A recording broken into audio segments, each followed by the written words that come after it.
Boa noite, você que está assistindo o nosso podcast, muito obrigado pela audiência. Esse é o nosso segundo programa e hoje, Murilo, com um convidado que eu conheço há 8 anos. O doutor Eduardo Bastos Moreira Lima, um grande amigo que tive o prazer de conhecer há 8 anos atrás.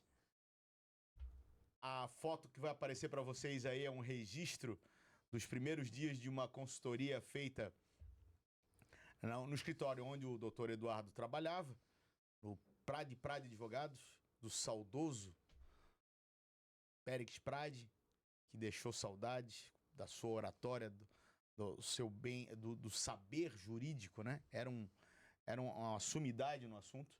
E nos conhecemos lá. E de lá para cá construímos uma bela amizade. Já tivemos várias aventuras no âmbito do marketing. O Eduardo foi candidato a deputado estadual e a vereador, onde tivemos participação na campanha no digital. E gostaríamos agora de dar as primeiras palavras a ele. Doutor Eduardo, seja bem-vindo. Bem-vindo ao programa Café com Líderes. Meu caro Luciano, Murilo, a quem nos ouve, eu agradeço ao convite, né? Fiquei lisonjeado com as palavras. A imagem aqui retrata, na verdade, uma história, né? Uma história. Uma história onde nós podemos nos conhecer através do escritório Périx Prade. E a ideia hoje é conversarmos sobre tudo. Não há perguntas que não serão respondidas. Então vocês fiquem bem à vontade. E acho que a ideia de programas como esse, né, é trazer a realidade profissional de cada um. E se a gente puder, ao final, levar alguma mensagem, né, principalmente ao público que nos escuta, creio que cumprimos a nossa missão. Com certeza. Murilão. Acho que antes da gente começar as perguntas, né, fazer aí uma breve apresentação, o doutor vai poder concluir melhor do que eu, né, se apresentar melhor, mas o doutor Eduardo é advogado, é geógrafo, né, já fiz uma pergunta para ele sobre o que exatamente o geógrafo falava. A gente hoje vive numa cidade maravilhosa, contemporânea, se abrindo aí para marinas, se abrindo para novos negócios, pela primeira vez enxergando o mar, eu acho, de uma forma diferente. O mar em Floripa foi esquecido durante 30, 40 anos, né? A gente vê que se você passear na Lagoa, os bancos, em vez de serem voltados para a Lagoa, são voltados para o trânsito, né? Você fica de costas. Então, acho que o nosso papo é mais nesse sentido. O doutor vai poder falar o que acha do que está acontecendo na nossa cidade, uma visão de passado, afinal. O senhor foi secretário aí dos governos, passou por muita coisa bacana, enfrentou muito tubarão grande aí para conseguir salvar a nossa cidade, né? Então, doutor, visão de futuro aí para Floripa. Uma pergunta bastante delicada, né? Eu escrevi um texto em 2013 que era São José de Costas para o Mar, né? A gente tem essa realidade hoje na nossa costa litorânea. Muito tempo o mar ele foi visto como um depositório de lixo. A gente jogava o lixo no mar, na verdade, né? Então, essa cultura, tem que ser mudada. Até porque hoje a gente tem um mar com uma beleza cênica, não só isso, né? Mas como também uma região propícia a cultivo, seja de maricultura, né? A questão da pesca também. Então, é um cenário propositivo. Eu tive a oportunidade, sou advogado, sou geógrafo, né? Respondendo a sua pergunta, o que faz um geógrafo, né? A sociedade às vezes esquece o geógrafo porque o geógrafo também não sabe se vender no bom sentido das peculiaridades das atuações que ele tem como profissional dentro da paisagem, do território, da logística, da economia. Então essa é a atuação do geógrafo fora dos meios acadêmicos, fora da questão de ser professor, que também é importante, mas o bacharel. E é importante que a gente consiga perceber a dinâmica da cidade sobre várias óticas. Então eu, na condição de advogado que trabalho com área ambiental há muito tempo, busquei a geografia como um complemento da minha atividade profissional para ter um pouco mais de conhecimento e poder debater alguns temas, como talvez o que aqui hoje sejam abordados com um pouco mais de técnica, né, e um pouco mais de profissionalismo. E sem viés. Sem viés ideológico, muito embora eu brinque o seguinte, né? Todo mundo tem um lado. Quem não tem lado é círculo. Isso. E eu tenho um lado, sim. Eu sou um advogado, né, de direita, né? Sempre me coloquei à direita. Eu acho que a gente não Faz parte do movimento. Eu acho que sou responsável hoje pelos 3 estados, né, do sul do Brasil. Sou diretor jurídico da Santa Catarina, Paraná e Rio Grande do Sul. Então eu sempre tive lado. Nunca me omiti em ter lado. E eu acho importante, quando a gente discute questão ambiental, que é um dos temas aqui, né? A direita tem medo de discutir a questão ambiental, né? Então você permite que outras ideologias sequestrem a pauta. Eu acho importante que o empresário perceba que o meio ambiente ele não é algo que ele tem que temer, muito pelo contrário, né? Se ele entender a dinâmica, a legislação, e é difícil, né, ser empresário no Brasil hoje, mas o meio ambiente não pode ser visto como um inimigo. E a gente não pode deixar que outras ideologias sequestrem a pauta. Eu nunca permiti isso. Perfeito. Eu acho que pode deixar esse gancho para a gente fazer a segunda pergunta, que eu acho que foi uma batalha de Davi contra Golias. Como se deu a Montanha Viva e como foi o embate com o estaleiro OSX, que iria fazer um crime ambiental e prejudicar a tua Praia da Daniela, que lá tens uma relação com o local, sua mãe mora lá. E como se deu isso, para deixar essa mensagem para o empresário que às vezes tem um desafio muito grande, mas quando se tem um propósito e a lei do lado, é possível chegar lá. A gente está completando aí quase 13, 14 anos da questão do estaleiro do SX. Quem não se lembra, o Eike Batista na época era a quarta ou oitava economia do mundo, né? Então era um empresário com bastante bom trânsito e relacionamento e tentou implantar em Santa Catarina um estaleiro. Eu sempre me coloquei nunca contra o empreendimento estaleiro em si, né? Mas com relação à sua viabilidade locacional, porque entendi, após analisar os estudos ambientais, que haviam algumas falhas e essas falhas poderiam sim prejudicar toda uma cadeia econômica, direito e geografia, direito e economia, ou seja, por mais que se tivesse aí 1.500 empregos para a área naval, poderia afetar hoje o que nós temos aí de 90% da produção de ostras, né, do Brasil. Então, quando se foi feita essa análise, e naquele momento foi uma luta um pouco complicada, porque você tinha um Estado a favor de um empreendimento de 4,5 bilhões de reais, né? Então você tinha todo o aparato estatal, seja o legislativo, seja o executivo, a favor disso, e a imprensa, por sua vez, também, levantar essas pautas não eram algo muito fácil. Tanto é que fui alcunhado como ecochita. Aquilo me deixou triste, entendeu? Pior que você chamar de flamenguista, né? Eu fui chamado de ecochita. É botafoguense roxo. Então, são frases, às vezes, que às vezes tentam te impregnar, e aí você colocando a questão de Davi contra Golias, e talvez trazendo isso para a questão empresarial, a gente, nada é impossível, né? Desde que você consiga perceber que você é capaz de fazer. Por mais que as pessoas não acreditem muito naquilo que você vai desenvolver, se você tiver ao seu lado o conhecimento, a coragem e a vontade, né, você talvez consiga mudar um pouco esses fatos. E não sei se para o bem ou para o mal, isso acabou por ocorrer. Eu perdi o meu Twitter, né? A primeira pessoa que perdeu o Twitter no Brasil fui eu. Fui suspenso do Twitter, mas ele foi preso. Não falo isso com felicidade, não. Mas nesse debate jurídico, econômico, de cidade, talvez tenha se mostrado num passado, né, que era um debate um pouco complexo, que houve uma decisão acertada em fazer o enfrentamento a fim de buscar, obviamente, uma melhora para o Estado. E, na época, né, a gente também, Luciano e Murilo, existia um outro empreendimento da Montanha Viva, né, uma entidade, chamado Fosfateira Anitápolis, que a ação continua tramitando até hoje. Começou em 2009 e até hoje essa ação tramita. Eu tinha cabelos pretos, tenho cabelo branco, e naquele momento também conseguimos impedir a implantação de um empreendimento que, se fosse alocado dentro do licenciamento, talvez Santa Catarina tivesse uma situação muito similar a Mariana e Brumadinho. Então, eu chamo a atenção porque não é estar contra empreendimentos e não ser contra o empreendedor ou a indústria. É uma análise técnica daquilo que é possível ou não. Na fosfateira, o lema era o que vale mais, água ou fosfato. E no estaleiro, empregos versus empregos. Eu não sei se é para o bom ou para o mal, mas nesses dois momentos eu estive presente como profissional, né?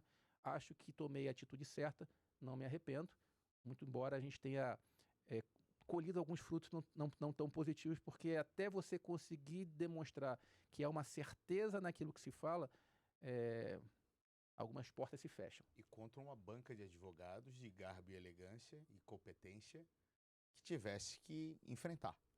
Sim, essa é a coragem do empreendedor, né? Sim. A gente tem que ter verdade. coragem de tomar uma decisão e manter aquela decisão.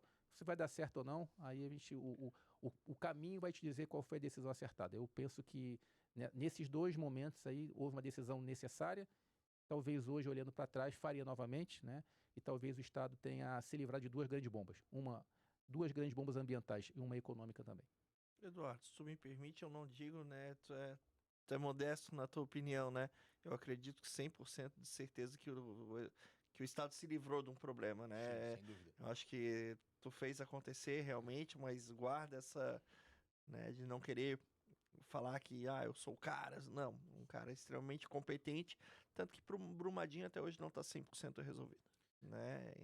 Então, assim, tanto que várias famílias investiram em OGX, MMX, e a história inteira do Ike Batista X e perderam, às vezes, uma herança, uma economia de uma vida inteira. Então, eu tenho certeza que foi, sim, a decisão mais sábia e como um cara apaixonado por essa bela Santa Catarina, um filho de Florianópolis, eu te agradeço em nome da população aí por isso, até porque é o que tu falou, é muito difícil, né, a gente ser o eco chato, a gente ser o eco xiita, e eu te perguntei, tu é a favor da Marina? E tu falou, sim, eu sou, porque nessa Marina teve estudo, nessa Marina tem um porquê. Me fala um pouco da Marina de Floripa, o que que tu acha disso para nossa cidade, como que tu vê como emprego, como meio ambiente, uma visão geral. Eu tive a oportunidade de assumir alguns cargos em prefeituras aqui do entorno, né? Eu fui secretário de planejamento, assumi cargos na área ambiental, na área de pesca, maricultura, agricultura, né? Eu creio, né, que as atividades, quando são bem desenvolvidas, bem pensadas e trazem um retorno social e econômico, é importante que a gente consiga fazer esse debate, né? Eu sou contra o ser contra por ser contra, né? Porque hoje eu sou contra porque não sei, porque eu sou. Então, isso não agrega. Quando você faz um equipamento, por exemplo, como a Marina, que é a proposição aqui, olha a quantidade de empregos diretos e indiretos que você trará para o entorno, né? Você vai ter o marinheiro, vai ter o cara que limpa o barco, vai ter alguém que vai ter que levar o alimento para quem está no barco, né? Você vai ter a guarderia. Para cada barco, 4 empregos diretos, fora os indiretos. Então, São 600 vagas. Então, 600 vagas a 4, na matemática, né? Você tem 4 de 20, pelo amor de Deus, 12.400, né? Esses são os empregos diretos, né?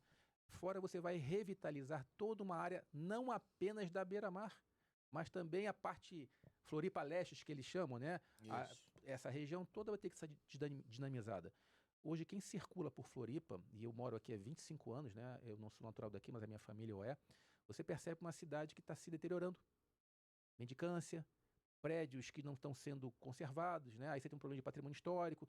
Ou seja, você tem uma série de dinâmicas sociais que talvez a Marina possa restabelecer uma nova Floripa, ou seja, reviver a Florianópolis do centro. Porque eu cresci na cidade hoje, você dá para onde? O norte da ilha, né? Área do Campeche, não, nenhum desvalor a isso, mas só a Marina tem a possibilidade de trazer a cidade para olha a geografia, para a centralidade. Então, eu acho importante um empreendimento dessa natureza, porque eu tive o prazer de ver a maquete, né? Ela vai adensar território, na verdade, isso, né? Então, você vai ter, mal comparando aí, áreas como a Aterro do Flamengo, de prática de esportes, né? Além de uma estrutura. Então, eu acho que a cidade tem muito a ganhar. Eu não sou uma pessoa muito viajada, mas uma vez eu fui no Uruguai e fiquei espantado com a quantidade de marina. Quantas marinas você tem no Brasil desse porte, né? Então, o quanto se perde, né? Por não tê-las, na verdade, né? Por não tê-las. A partir do momento que há uma possibilidade dessa, eu acho que o Estado tem muito a crescer, a capital catarinense tem muito a crescer, e aí você vai ter um reflexo no mercado imobiliário. É isso que eu queria chegar. Né? No mercado de serviços. Com certeza. Né? E talvez, desde que as exigências do licenciamento ambiental sejam feitas e cobradas, né, atendidas, você pode ter, por que não, uma melhora na qualidade da água da própria Baía Sul. É difícil? É. Baía Sul e Baía Norte, né? É difícil? É. Mas são as exigências do licenciamento ambiental. Com certeza. E com referência ao entorno, né? Eu tenho, nessa minha carreira náutica de 10 anos, eu consegui visitar a maioria das marinas do Brasil e muitas do sul da Flórida e da Flórida como um todo, em função do último estaleiro que eu trabalhei, a Brunswick Boat Group. A quantidade de marinas que tem no sul da Flórida é espantoso. E lá é um paraíso natural, né? Mas com leis e com seguidas à risca, não há poluição. A vida marinha, existe vida na marina, né? E é o que provavelmente vai acontecer aqui em Floripa, né? Seguindo essas normas e etc. Mas o gancho que eu queria puxar da marina, tem outros lugares também que poderiam ter uma marina e também movimentar o mercado, né? Na tua passagem por secretário do Meio Ambiente de São José, teve um projeto parecido com esse, né? Teve um projeto, sim, que ele foi levado a debate na prefeitura, né? Obviamente com colegiado e secretários, e era para implantar uma estrutura dessa náutica, mais ou menos ali onde é em frente a... Pode falar? Pode, Sim, claro. Em frente a Cassol, né? Aí eu estou falando de 2013, 14, 15, então eu não sei se houve... Imagino que não tenha havido avanço nesse processo, mas seria também uma estrutura interessante, porque, veja só, a beira-mar de São José, até 2019, ela tinha um problema. Todos os prédios da beira-mar não poderiam ser construídos para frente da beira-mar, sabiam disso? Porque o plano diretor não permitia. Então houve uma alteração legislativa do plano diretor de São José, que, por isso que eu falei São José de costas para o mar. De costas para o mar, literalmente. Literalmente, né? A cidade ficou de costas para o mar. O primeiro empreendimento que me lembro que foi de frente para o mar foi um da Dimas Construtora, lá mais próxima à prefeitura, lá entre a Ponte de Baixo, né? Isso, perto do centro histórico Isso. ali. Mas você pode ver que você não tem prédios na beira-mar de São José. Não. Por quê? Porque o plano diretor não permite. Tem entrada de estacionamento. Mas você não tem prédios, né? Não tem prédio. Então, talvez uma mudança do plano diretor faça com que a cidade fique de frente para o mar, né? Eu acho que isso é importante. E uma estrutura náutica dessa poderia agregar ainda mais. Hoje você tem uma beira-mar de São José, qual é o uso que se tem ali? A gente pode discutir questão legal de outorga onerosa ou não, né, concessões, mas tudo isso dinamizaria, daria mais dinâmica, Isso. daria mais dinâmica à estrutura e o tecido social. Com certeza. Eu vejo muito isso lá fora, né? Lá fora o pessoal faz muito piquenique, né? Você vai nos parques em Londres, em Paris, e se aproveita. Eu, quando vou correr, caminhar na beira-mar hoje, correr não tanto, né? Meu perfil, meu porte atlético atual me convida que eu caminhe, mas eu começo a ver o pessoal sentado na grama, vendo o pôr do sol, começando a curtir, Pô, eu pensava várias vezes que eu caminhei na beira-mar, eu pensava, como é que não se aproveita isso, né? E hoje eu já vejo isso.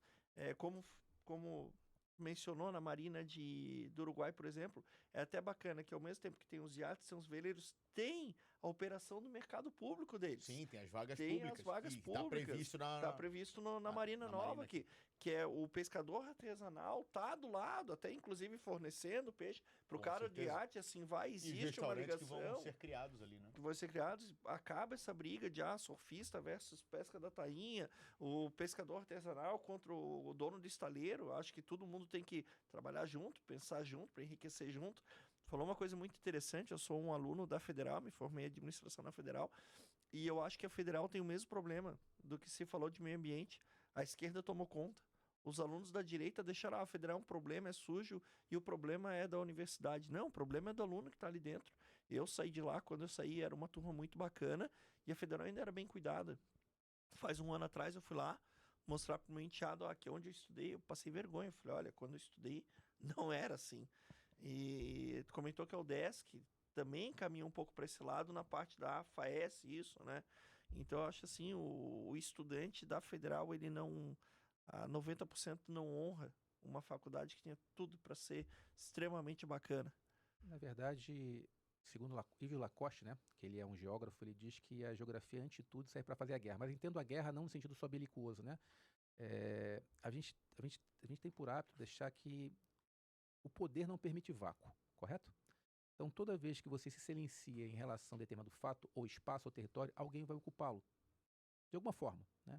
Então, quando os empresários, aí eu chamo os empresários à conversa no bom sentido, né?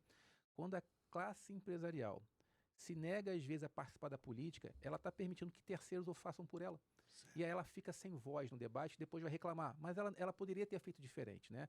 Ocupando espaços. Por exemplo, por que não vocês aqui de São José, de Floripa, ocupem os espaços do Conselho Municipal de Meio Ambiente? É importante ter a voz da classe empresarial dentro de um conselho. Na saúde, na educação, por quê? Porque nós fazemos parte do tecido social. Quando nós não ocupamos esse espaço, alguém vai ocupar, porque eu tenho que preencher X vagas, e essas X vagas serão preenchidas por quem está disposto a ocupá-las. Eu vou falar por mim, né? Eu sei que todo mundo tem o seu tempo, né? Essa demanda. Eu faço parte de 4 comissões da OAB, não são remuneradas, e 2 do CREA, também não são remuneradas. Mas por que eu faço parte disso? Porque talvez seja uma oportunidade de levar alguns debates que eu acho importantes para dentro da área, da minha área de atuação, né? Vai mudar a realidade fática? Eu não sei, mas às vezes um debate pode aclarar ou não determinados. Eu vou dar um exemplo aqui. Quem conhece essa situação dos terrenos de marinha? Né? Esse era o assunto que ia puxar Então, por da favor, Marina. fique à vontade. Exatamente. Puxando esse assunto, acho que todos na ilha ou que têm imóveis próximos à água que interfira no subir e descer, no movimento das marés, serão impactados com o terreno de marinha, algo que já vem se arrastando há muito tempo, e é o temor de quem tem imóveis próximos a essas regiões costeiras e de águas que se influenciam pela maré. Como está essa situação para quem é da beira-mar, que existe uma exceção, e como está para o resto da ilha e também nos outros estados que são todos afetados por essa terreno de marinha e a demarcação de 1800, me corrija, E 31, né? 1831. É um tema bastante complexo, porque ele envolve conhecimentos multifatoriais, né? E multidisciplinares. Trazendo para o âmbito local, vamos trabalhar com a região de continental, nós estamos em São José, vamos pegar a parte continental de Florianópolis, né? Então, assim, já houve a demarcação entre os anos 90 e 2000. A ilha não. A ilha tem 2/3 da ilha não demarcado. Aonde está demarcado? Da onde vai o antigo Armazém Vieira até mais ou menos ao Angelone. Essa região está demarcada. Tem vários prédios ali, né? Então, essa situação já está consolidada. Contudo, desde 2006, 2009, há um outro debate que é a homologação dos 2/3 da ilha, que obviamente vai do Angelone, faz a volta em toda a ilha até chegar no Armazém Vieira, 2/3 da ilha, estamos falando aí em 32 a 40 mil imóveis, segundo o dado da SPU. O que acontece, né? Vamos trazer o conhecimento do direito e da geografia mais uma vez, né? Da importância. Nós criamos um grupo de trabalho, o escritório, contratou-se 3 profissionais, um geógrafo, não eu, obviamente, um engenheiro e um oceanógrafo, e nós discutimos a metodologia implantada pela SPU. E desde então, mais uma luta, Davi, contra Golias, né? Mais uma luta. É a questão da coragem de enfrentar, mesmo que ninguém acredite que isso vai ter um resultado, né?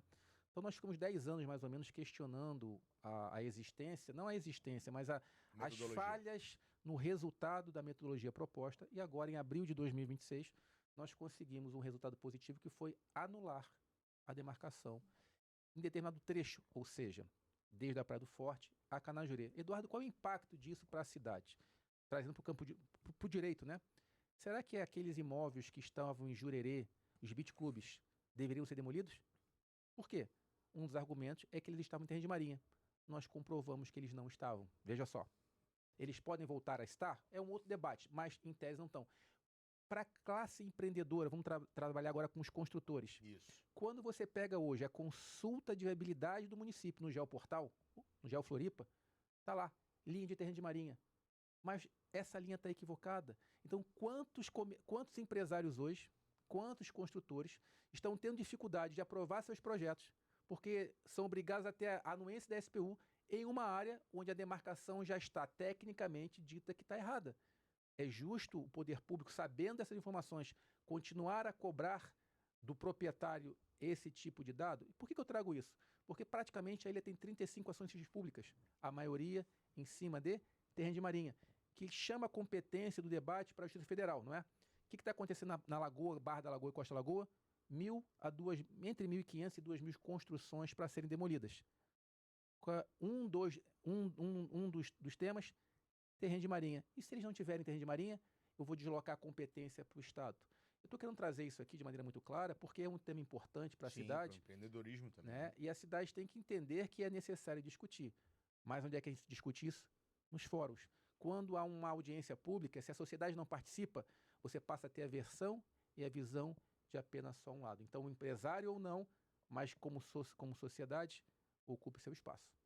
Eu acho que o que tu falou, uma coisa que me chama bastante atenção, 2.000 moradias, aí a gente tá falando em praticamente 8 a 10 mil pessoas desabrigadas, né? Então é é pesado, né? É impactante. São pessoas que vão perder a propriedade. Essa é que é a diferença, né? Assim, diferença nesse sentido, né? Porque Sim. hoje eu tenho matrícula, né, no Registro de Imóveis, e quando a área passa a ser da União, ela apenas comunica: essa área não é do Badão nem do Murilo, é minha. Não existe indenização. Assim, a indenização Ao contrário. a indenização do imóvel, não. Da construção, existiria indenização se, aí nós temos outro problema, tá? Essa construção tivesse alvará e habite-se. Grande parte das construções da ilha não tem. Então, em tese, estou falando do ponto não que vai acontecer, tá? Sim. Mas do ponto de vista legal, não geraria para a obrigação nenhuma, não geraria para a União nenhuma obrigação indenizatória se essas situações fossem comportadas. E hoje, quem vive em Florianópolis, muita gente está sendo notificada pela prefeitura a apresentar os seus habites. Importante, você que é empreendedor também, buscar profissionais para regularizar a sua construção, porque você pode ter um susto, né? Seja ele do ponto de vista das multas, mas eventuais ações demolitórias. E a lei vai ter vigência até dezembro. Eduardo, e o habites, os terrenos de marinha, isso é impeditivo para ter o habites? É um grande debate, né, a questão de terreno de marinha, porque você tem que ter a anuência da SPU, né? E aí tem algumas questões que envolvem a área ambiental, mais sensíveis. É um tema bastante complexo para a gente abordar aqui em 40 minutos, né? Mas o que eu quero colocar é: tudo tem uma solução. Procure a técnica, é a melhor forma de você resolver. Pode levar um pouco mais de tempo? Pode. Mas você vai ter um pouco mais de segurança. Perfeito. E ali a Beira-Mar Norte vai ter um boom de valorização nos imóveis que estão ali, né? Os prédios ali estão afetados pelos terrenos de marinha ou teve algum acordo prévio? Não, essas construções da Beira-Mar, elas já estão não só apenas consolidadas, mas do ponto de vista registral também. O que pode haver ali na Beira-Mar são outras possibilidades de aquisição da... Porque quando eu tenho uma área já ocupada, né, em terreno de marinha, eu posso buscar o aforamento, depois eu posso buscar remissão e eu posso comprar aquele percentual. Então, assim, a legislação nos permite isso. Quando a gente discute a diferença entre homologar e aforar, é que na homologação eu não vou perder aquilo que ainda é meu. Por isso que é importante discutir. Mas, obviamente, também tem um empresário que, às vezes, no seu cálculo, né, ele pode dizer: olha, eu prefiro reconhecer a linha homologada e depois eu vou aforar. Né, aí é a questão de capacidade financeira de cada um e, obviamente, do horizonte de negócio que ele quer fazer. Mas aquelas pessoas que, às vezes, só têm um patrimônio, talvez a discussão da homologação ela seja mais pertinente com relação ao patrimônio. Por quê? Quando o terreno passa a ser terreno de marinha, eu tenho que pagar o foro e o laudêmio. Ou seja, se eu vender, eu tenho que pagar, e para ocupar, eu pago também. Então, é como se fosse um aluguel, a união, né? E cada transmissão que eu faço é um ITBI. Então, são valores que as pessoas têm que entender, né, do ponto de vista financeiro, que isso pode impactar no seu patrimônio.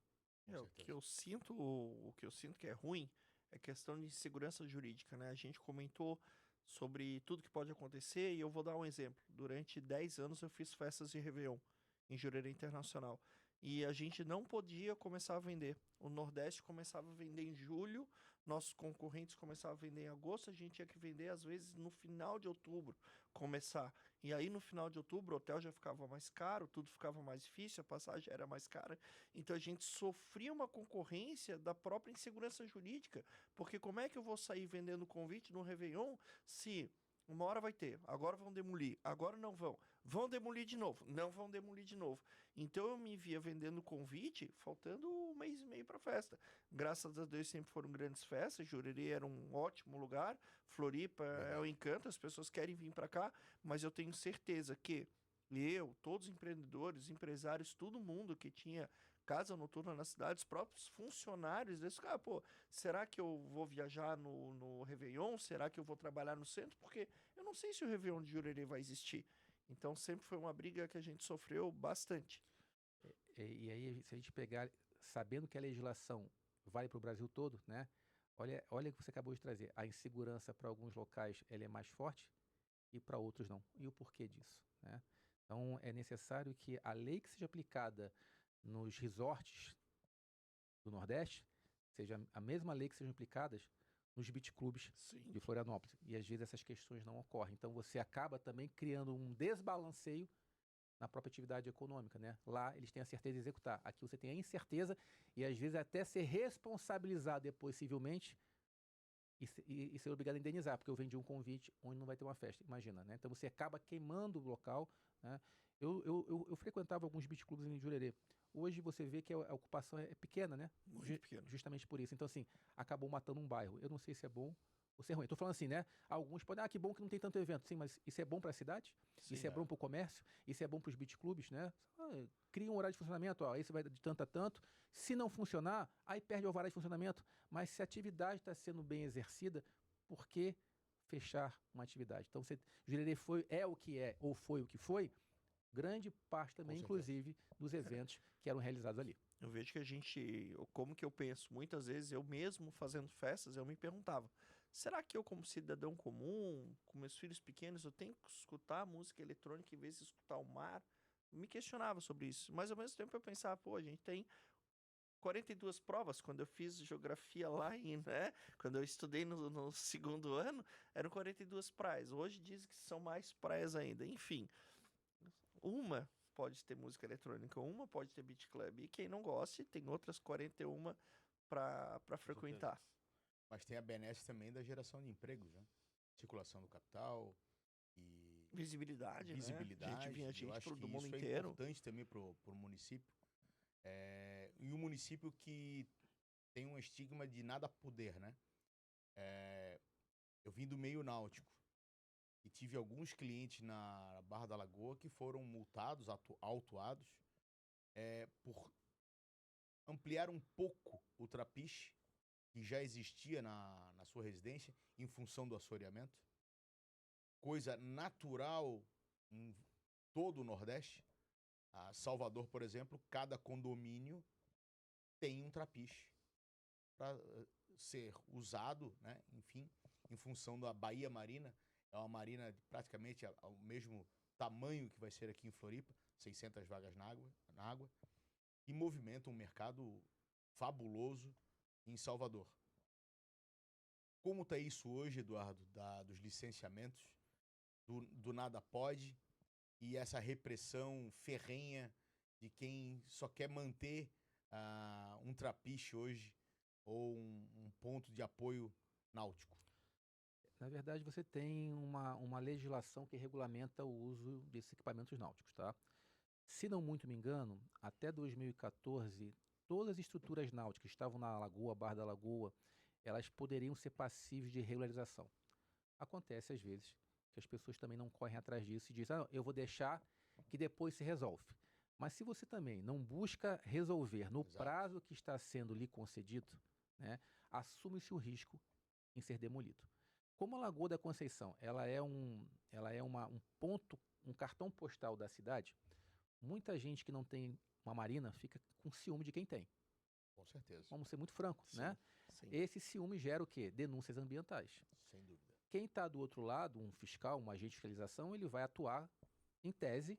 Por que em tese? Porque às vezes foge um pouco da tese, né? Vai atuar com a lei ao seu lado. Se você não está regularizado e nem buscou a regularização, você está passível de demolir aquela estrutura náutica. E é o que a gente tem percebido na ilha. Eu estou querendo colocar isso porque não há impossibilidade de construir, mas você tem que construir de acordo com as normas e no caso onde há a existência de marinas, porque eu tenho uma questão de espelho d'água também, eu tenho que ter autorização da SPU. É difícil? É complicado? Hoje a SPU tem aí 40 pessoas para o estado todo. Então,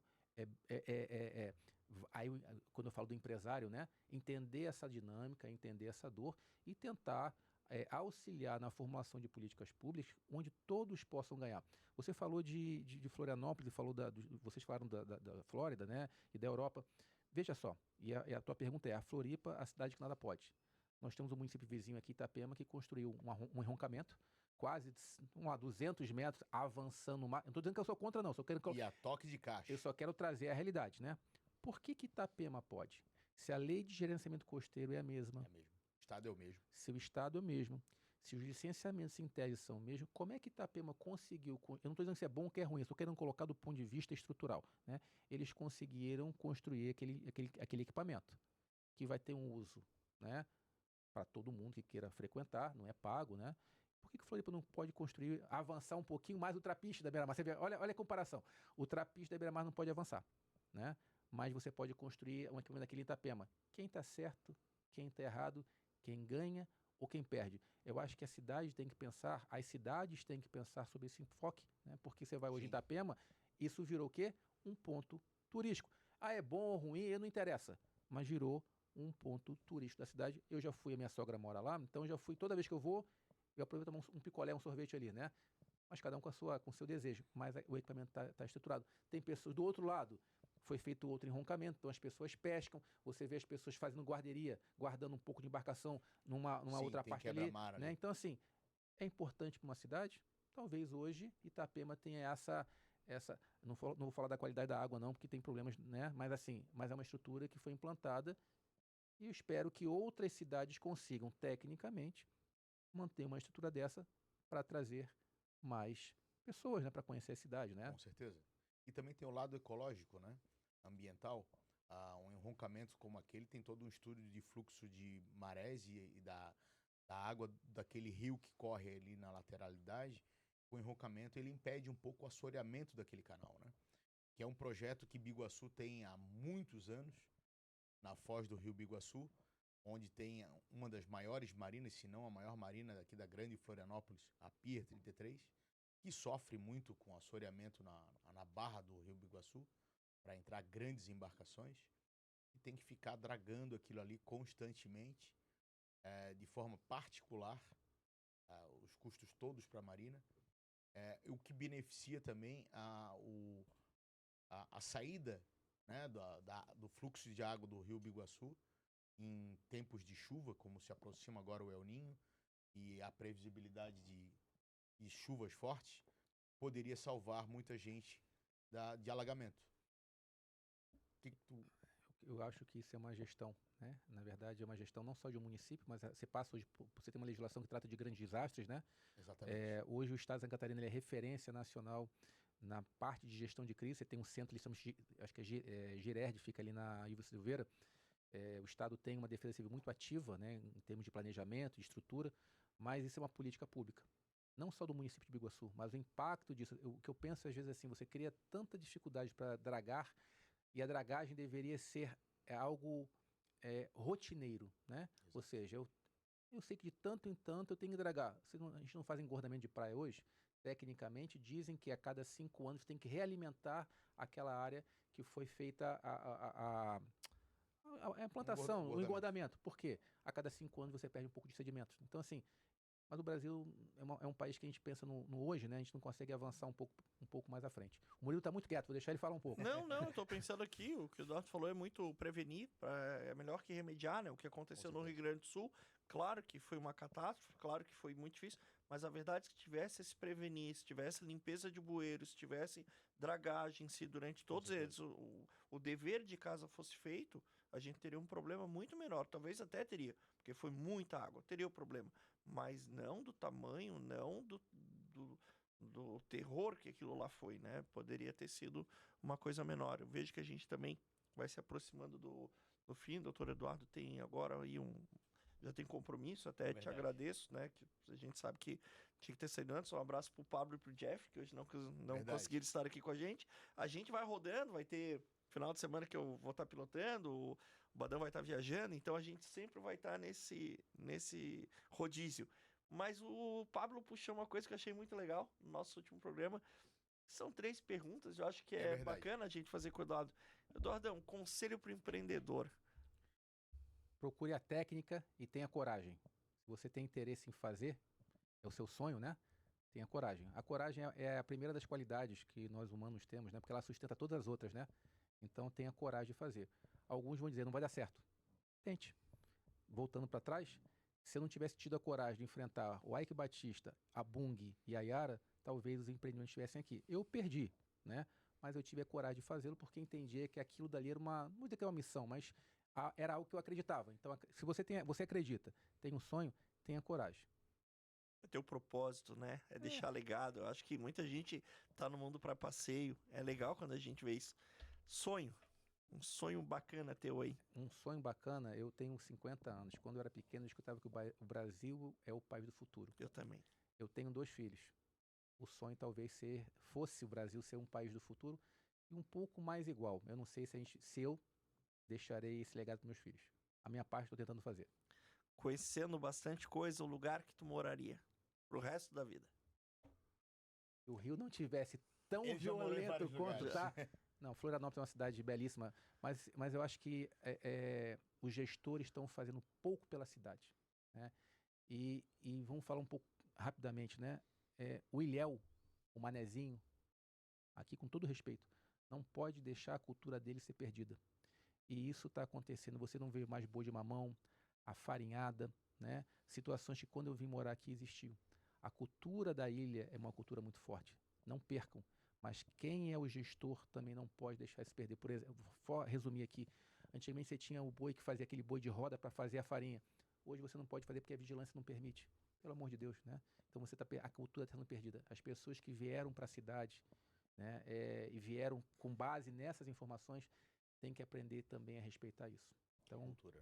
é a cultura da cidade. Sinto falta no Brasil quando se viaja aí, até não digo para fora não, aqui do lado, né, pro Mercosul, vamos dizer, você vê no Uruguai, você vê em Buenos Aires, grandes prédios ainda existem, no Brasil foi tudo colocado abaixo, então isso é um problema. E o Ilhéu é outra coisa também, a gente não vê mais na cidade, não conhece mais as pessoas, a gente foi perdendo isso. E se pegar, por exemplo, vizinho estado nosso aqui, um estado vizinho, que é o Rio Grande do Sul, eles têm uma cultura de preservar as músicas, as canções, o jeito de viver, até as vestimentas, que realmente eu sinto falta que Floripa, é legal, a gente tá virando contemporâneo, contemporâneo não, tem outro nome para isso que agora não, cosmopolita, exatamente, é cosmopolita a expressão. Estamos com essa nova viés, mas eu acho que a gente olhar para trás, ter muito orgulho de onde a gente veio, até porque para mim é a melhor cidade do país. Nós, ilhéus, e eu sou um deles, nascido aqui, deveríamos mais abraçar essa causa. Eu defendo muito a cultura do manezinho, Do manezinho. né? Porque eu acho que é importante, né? Como eu falei, quando eu vim morar aqui, eu vim morar aqui na década de 90, então a cidade tinha uma outra dinâmica, né? Obviamente tem muita gente indo morar, mas é necessário respeitar as características do local. Então as pessoas que venham para cá têm que entender essa importância, né? E quem mora aqui não tem que se envergonhar disso, muito pelo contrário. Ele tem que ajudar a manter essas tradições. Isso está se perdendo. Muito. Talvez porque uma coisa que eu comentava muito lá atrás, e aí é um pouco de culpa de um povo, não vou dizer que é um povo preguiçoso, mas o povo do litoral é sempre um bom vivan. E aí como começou a vir gente de fora, às vezes um paulista que pegava 2 horas de trânsito e veio morar aqui, esse cara dava alma pro negócio dele funcionar, pro emprego dele, para não perder o emprego. O cara que vinha no Rio de Janeiro, que vinha tiroteio, quando chegava aqui, ele não queria mais sair. E isso acabou apertando o povo, o nosso jeito de viver, né? O cara que era mais um de boa, pegava sua prainha, acordava mais tarde, não era tão comprometido com o trabalho, é o cara que vivia o presente. Esse cara sofreu um pouco com a turma vindo de fora. Com certeza. Estamos chegando ao fim do programa. Gostaria de agradecer a todos que ficaram até agora. Por favor, deixe seu like. Se gostou dos temas, comente abaixo aí, deixe seu comentário. Vamos continuar esse debate nos comentários. Estaremos lá monitorando os comentários durante a semana. E gostaria de deixar também o convite para o próximo programa, sempre às segundas-feiras, 8 da noite. Temos um encontro marcado aqui com o empreendedorismo, palavras de esperança, de incentivo a quem empreende frente a tantas adversidades, né? Muito obrigado, Murilo. Obrigado, doutor Eduardo, por ter vindo, e conto com a audiência de vocês no próximo programa. Obrigado. Valeu. Obrigado pelo convite.